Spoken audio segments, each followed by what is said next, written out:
Hey everybody, Russ W. Oker, Go Hills TV, powered by JBS. This is Food, and we're here in the Booster Room at Indian Hills Community College on the Ottumwa campus, and we are here celebrating this evening as the Indian Hills Warriors have punched their ticket to Hutchinson, Kansas.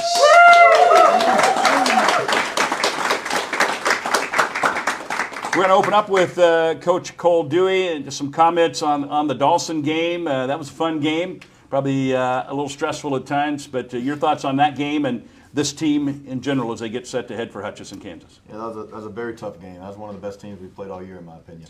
Well coached. The team was together. You could tell from start to finish. They had no quitting. But same thing goes for these guys sitting right here. They played together. They played well. It was an imperfect game the way they play, obviously. But they stayed together. They didn't let a couple little mistakes turn into one or two other mistakes, and they found a way to win at the end, which is what they've done all year. You held a team that averages 102 points a game to 66 points. Yeah. Comment on that a little bit. I was talking to somebody today after the game.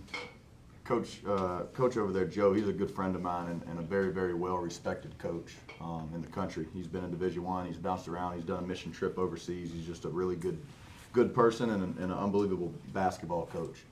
And he told me after the game, he said that was one of the best defenses. He said that was the best defense that he had seen all year, and that meant a lot.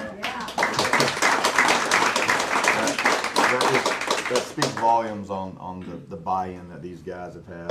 Like I said after the game, these guys have all sacrificed so much to their own individual goals or individual whatever you want to call it. They've just sacrificed a lot to do what's best for this team. Not just day in and day out, but game in and game out every single night. And I'm just proud of them. They stuck together.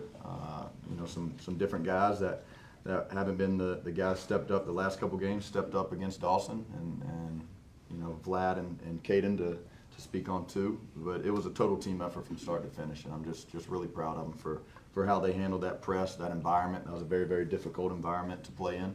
Dawson's crowd was unbelievable. And they just handled it. And like I said, we've been in situations like that all year long, and they find ways to win. It's a tough group. Well, we've got Jamal Intizami and Trenton Walters here with us representing the team. The entire team is here. Trent, I want to start with you. You hit the big free throws down the stretch. You seem to have ice water in those veins. Take us to that moment when you're at the line and you can pretty much put this thing away. I think it's a lot of testament to the work we put in as a team. I find myself in a lot of those situations, but it's always the same thing in practice. My teammates are always believing in me and making sure that I'm doing the right things and working on that stuff. So whenever I get up there, it's second nature. It's me and the team just trying to win the game. Talk about their press a little bit. That's what they do pretty much the whole game. I know we had a week to work on it. Anything surprise you with it? And we have a great backcourt for practice, but it's hard to simulate the real thing. So talk about at least the first 10 minutes of that game and dealing with that press that we haven't seen a lot of this year. Yeah, it was tough. It was a big adjustment. We haven't seen it, like you said, all year, but we figured out a way to just manage it all game, and we got better throughout the game, I thought. So it was something we've never seen, and it was tough to handle for sure. All right, Jamal, you were on the team last year, going back to Hutchinson, Kansas. Your thoughts and goals for this trip? And goals, we're trying to win it all. We're trying to win it all. Yeah, yeah. Sure. I feel like this group has grown so much over the year, and I feel like we got a real chance of making it happen. So yeah, we just got to keep on doing the right thing day in, day out, and get in there and be prepared. Well, you and Will were on the team last year. Do you feel like having played there will help you, and how can you help the other guys that haven't played at the Hutchinson Sports Arena? Well, it's for sure different. It's a different atmosphere for sure. But I feel like with all the battle tests that we've been through, it ain't gonna be nothing new for our group. So I just think we're gonna thug it out and just go out there and do what we do. All right, Coach. You get the 3 seed. We figured with the win we'd be top 5. With the 2 seed losing, thought we might get as high as 2. Cali jumped us from the rankings in the seedings. Do you get too wrapped up in the seedings? Were you given any advice on how, or any thoughts on how that happened, or does that even matter? I don't get caught up in that stuff at all. A lot of people have asked me a very similar question. Friends, coaches, Warrior Nation. I don't get caught up in that stuff. It's very easy to look at something and complain about it and say what you want to say. I mean, there's no need to complain. You know, we're there.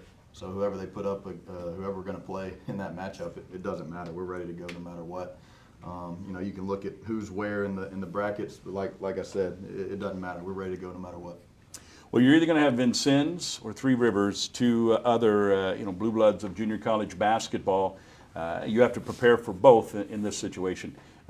Give us a little bit on each one as to what you know so far about each one. Both teams are very tough. I told our guys today, rebounding is going to be the key for no matter who we play. It could be Vincennes, it could be Three Rivers. Key number one is going to be rebounding the basketball. Both teams do that at a very high level.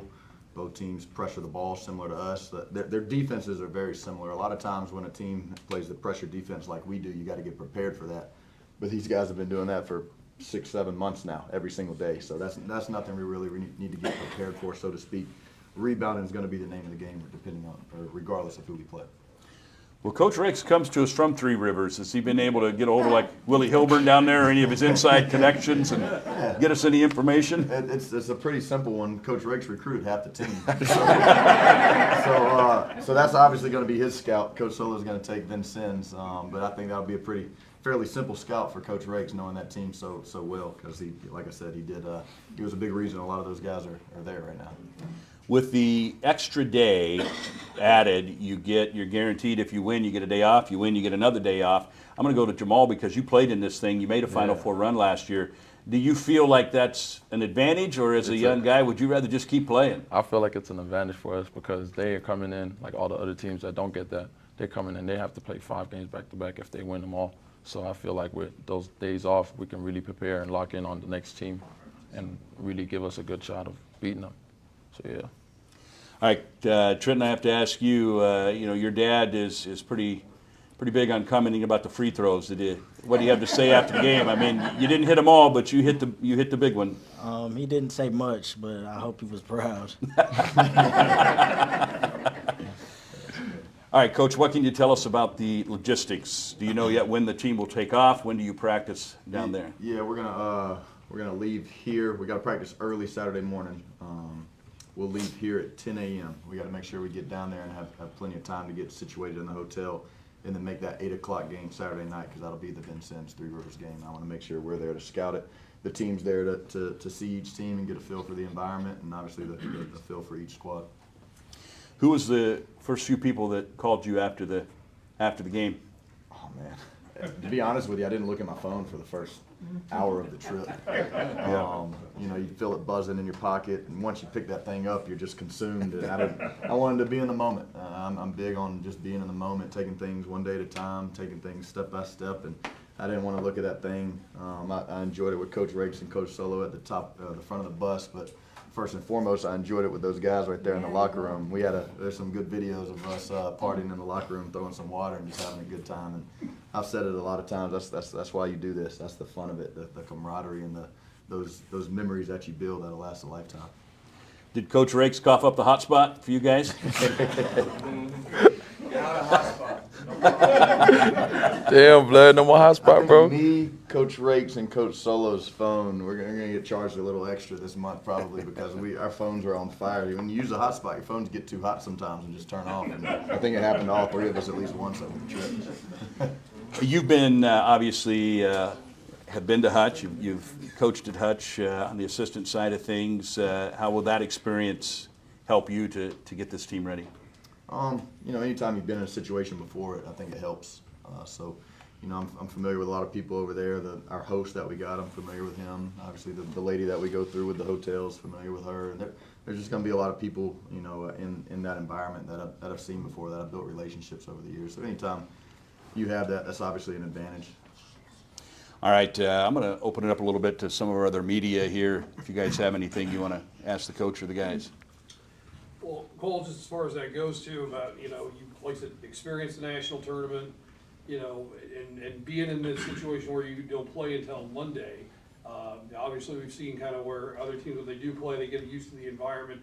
What are some of the things you do to get a team ready to go here when they've going up against a team that's a little bit used to it, whoever wins that Vincennes Three Rivers game? We're just going to stick to the plan. we've had a week in between games for the last month now, it seems like, if not more than a month. So this is no different. It's just an extra 2 days. So we're gonna stick to our regimen that we've been doing the last month or so with as far as practice and how we approach practice and what we accomplish every day. But like you said, I mean, if two teams play before us and they get a feel, sometimes people say that's a disadvantage when you do get the bye. But like I said, we're not going to complain about anything. As soon as 8 o'clock hits on Monday night, we're going to tip that thing up. We're going to be ready to go. Yeah, conversely, as a coach, should you get through the first game, the way that's set up now, you have a day off each time. How much more helpful is that for you potentially to be able to get a day to go through it with the guys and kind of get your idea of each opponent here? Does this format, you feel like once you can get through that first game, could really be very helpful in allowing you to make a run at the national championship Yeah, game? for sure. Be honest with you, I wish nobody had any days off. I think that's our advantage is that we have 12 guys ready to go that can all go. So the fact that other teams get a day off too, I don't really like that. But again, every year is year by year. Next year we might only have 8 or 9 guys. We might be banged up with injuries. Who knows? Every year is different. But I like our chances. We've traveled a lot this year. We played in a lot of different environments. Obviously, that Dawson game the other day was a great test for us. And it's one of the, not just the environment, but that's one of the better teams that we've played all year long. And we played some really good teams this year. And I just think just through the course of the year, the ups and downs that we've been through, it doesn't matter who you put in front of us. You know, it's 5 against 5. One basketball. We ordered a bunch of new basketballs for this week because they do play with brand new basketballs at Hutch. That was a little answer to your question. We've got some new balls, so we're getting prepared. We pumped them all up a little bit too much because they like to do that in national tournaments. So we have some guys out there shooting the last couple of days with the new basketballs, so we're going to make sure we use those all week. There's something for you that answers your question. That way explains it. Yeah. So last 2 years, you guys made it to the Final Four, weren't able to bring home the title. What needs to change this year to make that happen? Obviously, that's really hard to do. Winning a national championship is very difficult. You got to have a lot of things go your way. But like I said, we're going to control what we can control, and that's our energy, our effort, our togetherness, one day at a time. We're not going to worry about a Monday at 8 o'clock right now. We're going to worry about the rest of the day. We're going to worry about practice tomorrow, going to class, taking care of business, and whatever other obligations we have tomorrow. And we're just going to keep taking it one step at a time. And then Sunday night, after the game, we'll know who we're going to play. We'll prepare for them Saturday night we'll know who we're going to play. We'll prepare for them on Sunday, and then we'll get another shoot around on Monday, and we'll be ready to go at 8 o'clock. Oh, go ahead, man. You've given your guys enough experience with letting them play a free-flowing offense, and then you've been a little bit more hands-on. How are you going to balance that going into the tournament? It's a good question. Me and Trenton were actually talking about that today when we were watching a little bit of film after practice. In the month of March, the game gets a little tighter, and you kind of got to micromanage it a little bit more on the offensive end than what I normally like to do. But the last probably 4 or 5 games we have called a little bit more plays than usual. We've done some more things throughout the game to kind of slow it down and make sure we get a good shot. But in order to get a feel of the balance of each is going to be game by game. I mean, the game of basketball is an imperfect game. Mistakes are going to be made. I mean, you saw the end of the Dawson game. we had 2 guys that we count on with the ball in their hands a lot, Trenton and Amante, and they both made two bonehead turnovers on both sides. No, I'm serious. And to their credit, I mean, like I said, it's an imperfect game. Mistakes are going to happen. You got to expect that going in. To their credit, both those dudes, they came to the bench after each timeout, and they weren't phased. They were ready to move on to the next play, and that's what championship teams do. They don't let one mistake. A lot of young players, and these guys have learned this throughout the course of the year. A lot of young players, they think turning the ball over, they're letting their team down, or missing a shot, they're letting the team down, or making a defensive mistake, they're letting the team down. That's not letting the team down. That's going to happen. You let the team down when you let that parlay into 3 and 4 and 5 other mistakes after, or other possessions after that. And these guys have learned that throughout the year and done a really good job at moving on from mistakes and knowing that, hey, next possession, next play mentality. And those 2 guys did that. And even after those 2 turnovers, you see where the ball ended up on those next 2 defensive possessions. Trenton ended up with the ball after one of them, and Monte ended up with the ball after the other one. So they didn't let that affect the next play, and they were ready for the next play, and they came together as a team, and that's, like I said, that's what championship teams do, and these guys have done that all year long, and I'm really proud of them for doing so. I was gonna say, Trenton, if you hear all that from coach, from the player's perspective, is that just as, like he just said, what is it, does it go through your mind at all? How are you able to compartmentalize that, you know? I Turnover think, and coming right back. yeah, I think it's just something we practice. Like every day is imperfect, like you said. Practicing those things, practicing against the guys, it comes and goes, and you just have to figure out a way to move on to the next day, next thing, and I think it's something that we practice every day, something that we do. So it's not really anything that's new at all.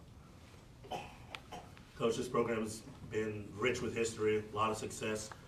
How special is it that you were able to maintain that in your first year back? Very special, very special. But I mean, kudos goes to all these guys sitting to the left of me over there and the coaching staff. I mean, without the togetherness that was built since July when a lot of these guys got in, none of this is possible. And all the credit goes to these guys as far as buying in and being selfless and like I said, sacrificing so much of, you know, individual, I guess, awards or individual goals they may have. They've sacrificed a lot to become the best team that they can be, and that's what I'm most proud of. And whatever happens in this tournament, win, lose, or draw, I just hope they learn something from this year that carries over for the rest of their lives. Jamal, you are one of the all-region teammates. You get to share that honor with 7 others and a Player of the Year. How special is it to share that with so many members of your team? Man, it's real special. I don't know when the last time was. You got 7 people on the all-region team on the same team. It's pretty crazy to me. I'm just, you know, I'm happy to share the court with these guys every day and, you know, just take it in day by day, really. Well, help. Coach, this is probably the biggest stage, not only for the team, but for these guys as individuals to showcase themselves. You guys have been pretty selfless throughout the season, but how you drill that home when, you know, people think that this might be their moment to showcase themselves? Another good question. That's something that when I was in JUCO, I saw that happen with teams. When I was a Division I assistant going and recruiting this tournament, you see it happen a lot. Sometimes teams show up and they're not themselves because some, you know, quote unquote, some selfishness might kick in. You see all those coaches up in the stands and you think you may have to do something that you haven't normally done throughout the year to, you know, maybe showcase yourself. But we've talked about it as a team. We're going to continue to talk about it. We're going to make sure we continue to do what we've done throughout the year that got us here. And, you know, I want these guys to stay aggressive and to keep playing the right way, keep making the extra pass. But that does happen at Hutch. It happens every year. And you never know when it's going to happen. And we just got to make sure that we understand as a team that togetherness and selflessness and playing for one another is what got us here. And hopefully that doesn't change. Well, somebody that obviously recruits, how much do you and other coaches look at that side of it as well? No, that's something, I mean, that's a sign of childishness is what I call it. Maybe, I mean, there's other words to it. People and young kids at this age and a big stage like that, sometimes they feel like they may have to showcase something or another, but one of the coach's best sayings is don't show them what you can do, not what you can't do. So if they go out there and start trying some things they hadn't done all year, then they'll probably be sitting next to me and we'll just roll with somebody else. Joel, what is the biggest, is there one thing you can say as far as the difference this time around going down there? What's the thing that'll be the difference for this team to be able to get the 2 wins needed, extra wins to win the national championship compared to last year? It's a tough one. Differences? I don't know. I feel like same as last year, you know, got a great team. Togetherness is there. I feel like our defense could take us over the hump this year compared to last year. It's our best player, as our coach says. So I feel like our defense it could be the game changer this time around. You've talked about that all year, Cole. Defense travels. Is that kind of just the same mentality going into this year's? 100%. Like Jamal just said it, our best player on our team is our team defense. We preach that. We talk about it a lot. We good? All right, Coach, as we get set to wrap up, I know that we've got a great crowd here. We've got a great crowd watching. I know the guys are looking forward to visiting with some of the fans here, but I'll give you a moment just to address Warrior Nation, those in the room and those watching on Go Hills TV. Yeah, for sure. Thank you for everybody, the support all year long. I mean, it's second to none. This is the best crowd, the best fan base in all of junior college basketball, and really all of college basketball, in my opinion. Obviously, the cheerleaders have been with us every step of the way as well. I'm excited that they're coming down, so thank you, girls, for everything that y'all do.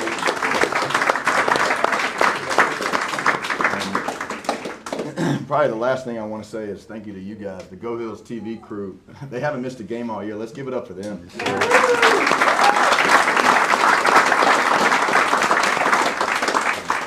Just thank you to everybody. I mean, Indian Hills is a special place. There's another quote: players win games, administrations win championships. And we have an unbelievable administration and support staff, and just everybody in this community. And that's, we're going to do everything we can to bring one home for them. Sure. All right, thanks, Coach. Thanks, everybody, for coming out. A few final notes. 8 o'clock Monday night.